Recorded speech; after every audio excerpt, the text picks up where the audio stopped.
बेहद स्वागत है जी सभी स्टूडेंट्स का। हमारे साथ मौजूद हैं अनीता भंडराल जी जो स्टडी स्केयर को रिप्रेजेंट करते हैं। बड़ा इम्पॉर्टेंट टॉपिक है आज।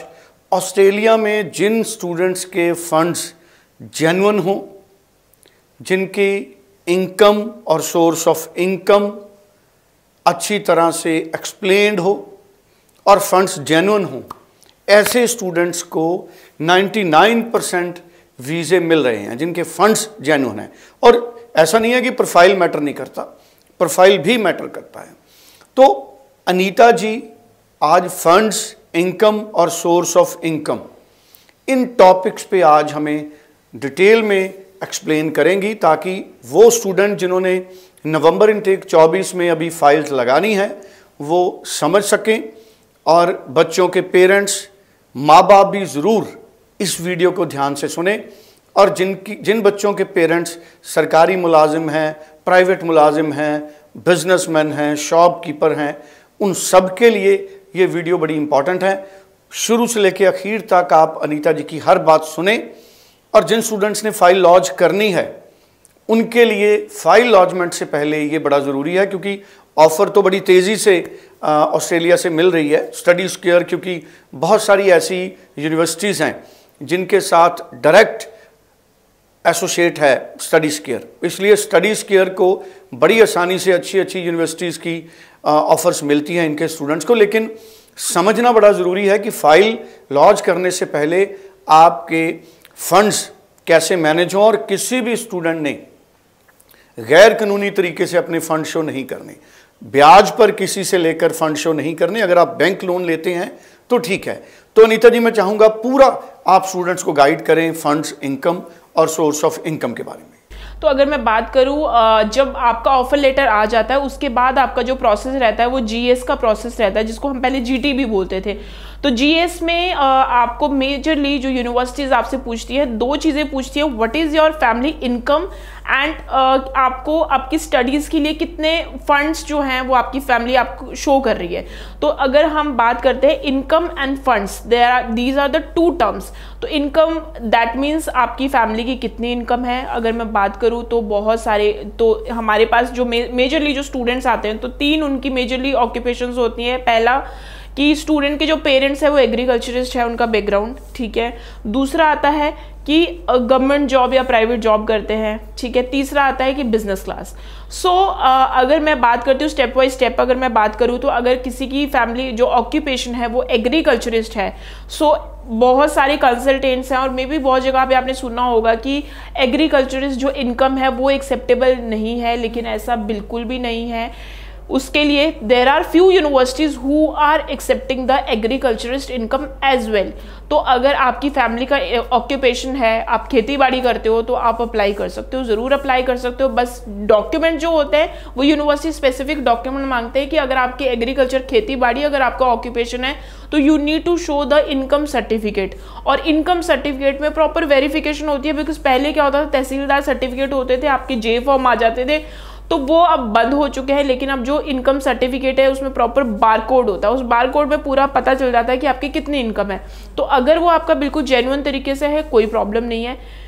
आप यहाँ पे ये भी कर सकते हो कि कुछ लोग ऐसे होते हैं कि उनका फैमिली ऑक्यूपेशन एग्रीकल्चर है लेकिन साथ में उनके घर पे कोई जॉब भी कर रहे हैं, तो एग्रीकल्चर इनकम प्लस आप जो आईटीआर है वो भी शो कर सकते हो।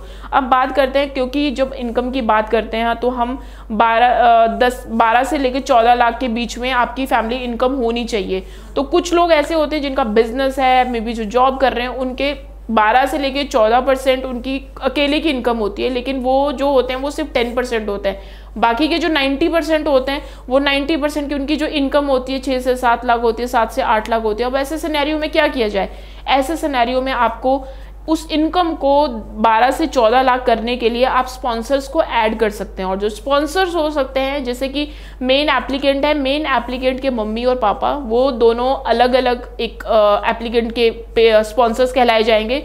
तो आप बिल्कुल इस तरह से दिखा सकते हैं कि एप्लीकेंट का के मदर की इनकम, जैसे कि 6 लाख मदर की इनकम हो गई, 8 लाख उसके फादर की इनकम होगी, और एक और स्पॉन्सर ऐड कर सकते हैं, मे बी आप ब्रदर, सिस्टर या फिर ग्रैंडफादर। तो मेजरली जो यूनिवर्सिटीज़ होती है वो 3 स्पॉन्सर लेती है, और 3 स्पॉन्सर में मदर, फादर, सिबलिंग या ग्रैंड पेरेंट्स। तो इस तरह से आप इनकम दिखा सकते हैं।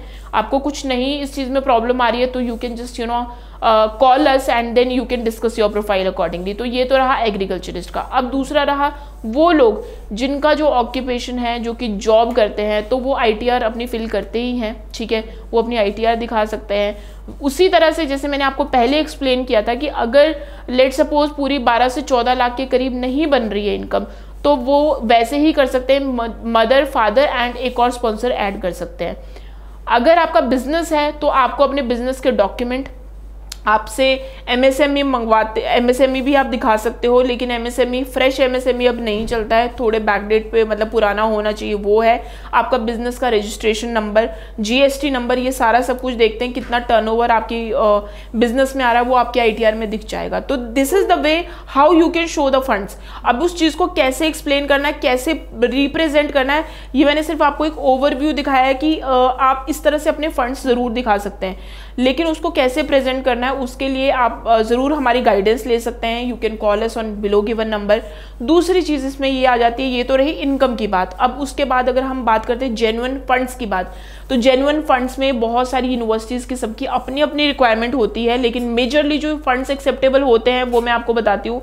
जो मेजरली फंड्स एक्सेप्टेबल होते हैं वो होती है सबसे पहले आपकी सेविंग्स, कि कितनी किसके पास सेविंग्स है। मैं मानती हूँ बहुत सारे पेरेंट्स ऐसे होंगे कि मे बी उनके अकाउंट में 30 से 32 लाख नहीं पड़ा होगा, तो ऐसे में वो क्या कर सकते हैं, एक तो नंबर 1 आप सेविंग दिखा सकते हैं अपनी, दूसरा आप FD दिखा सकते हैं, तीसरा अगर आपके पेरेंट्स गवर्नमेंट जॉब में हैं या रिटायर्ड हैं तो उनके पास GPF का एक अमाउंट होता है, तो वो जो GPF का अमाउंट है वो भी आप ज़रूर दिखा सकते हैं, उसमें भी ऐसा कोई प्रॉब्लम नहीं है।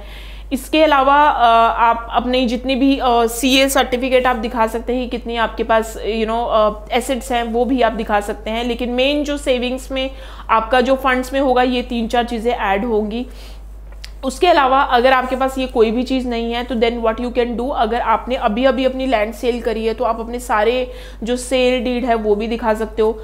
वो भी नहीं है अगर आपके पास, then you can show the education fund. आप एजुकेशन लोन भी आप ले सकते हैं, तो एजुकेशन लोन के लिए बहुत सारे बैंक्स हैं जो कि आपकी हेल्प कर सकते हैं। अगर आपके पास ऐसा कोई सोर्स नहीं है तो again we help you for the education loan as well. तो बहुत अच्छी इन्फॉर्मेशन हमारे साथ शेयर की है अनीता भंडराल जी ने। स्क्रीन पे नंबर है, आप स्टडी स्क्वायर के इस नंबर पे बात कर सकते हैं और अनीता जी से पर्सनली मिल सकते हैं चंडीगढ़ ऑफिस में।